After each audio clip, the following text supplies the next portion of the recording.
योगेंद्र योगी। अभी हमारे जिला एटा में भागवत चल रही थी। गिराव महर मई में वो योगेंद्र योगी जी हमारे बड़े भ्राता जी आधार बाबा जी के पास गए, गुरु जी के पास गए। उनके गुरु थे, पगड़ी पहना दी, गले में नोटों का हाथ डाल दिया और कहा, गुरुजी मैं तुम्हारा शिष्य योगेंद्र चैतन्य। सोई गुरुजी बोलेगा, तू मेरा शिष्य कहां है? अपने शिष्य का अपमान इस व्यास गद्दी पर कर दिया। तू मेरा शिष्य कहां है? 10,000 रुपया लेके भाग गया था। मेरा ये गुड्डू चैतन्य शिष्य है बेटा। हमसे चाहे हमारे दिल को लेकर चला जाए तो हम इसे समझाने का काम कर सकते हैं कि बेटा तू हमसे दहेज ले गया था, हमसे पैसा ले गया था, तू फिर लौट के नहीं आया। तू क्यों नहीं आया था? तेरे ऊपर क्या परेशानी थी, क्या आपत्ति थी, क्यों नहीं आया? लेकिन भरी सभा में हम अपने शिष्य से कहें तू मेरा शिष्य नहीं। शिष्य का अपमान नहीं करना चाहिए। शिष्य तो शिष्य होता है। शिष्य और गुरु के संबंध में नाता एक पुत्र और पिता का होता है।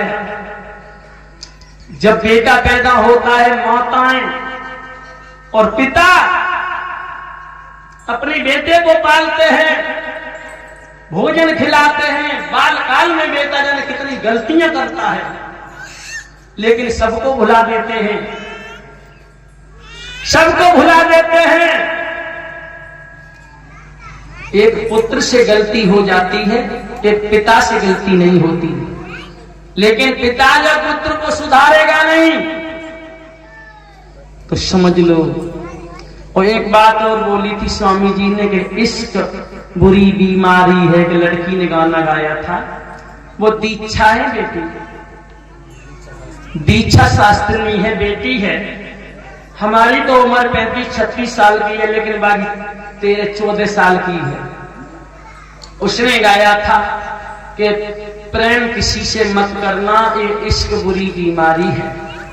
भाइयों, तो स्वामी जी बोले कि तुमने इश्क करके देखो का, समझो इश्क है ये अरबी भाषा का।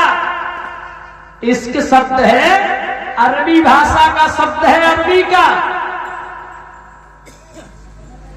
इश्क कोई ये नहीं है, ये गलत शब्द नहीं है, ये अरबी भाषा का शब्द है। इश्क माने होता है लगाव, प्रेम। कन्हैया से गोपियों ने प्रेम किया था, लगाव किया था। लेकिन प्रेम एक माता पुत्र से करती है, प्रेम एक पिता अपनी माता से करता है, और प्यार वो प्रेम एक भाई बहन से भी करता है, और प्रेम एक पत्नी से भी होता है। लेकिन प्रेम परिभाषा एक ही है, एक ही शब्द तो है। लेकिन भाई बहनाओं, इतना ही कहूंगा मैं तो। इतने लोग बैठे हैं और मेरे भरतखंड के बड़े बड़े उच्च कोट के संत हुए थे, किसी ने अपने गुरु ने अपने शिष्य का अपमान नहीं किया और ना ही अपमान कर सकता है। जो कुछ गलती बनती है वो समझाने का काम था। श्री सुखदेव जी कहते हैं, हे उत्तरानंदन परिषद, संसार में आवागमन तो लगा रहता है, सच्चे सतगुरु की शरण में जाओ, परमात्मा की भक्ति में मन लगा करके परम प्राप्त को प्राप्त कीजिए।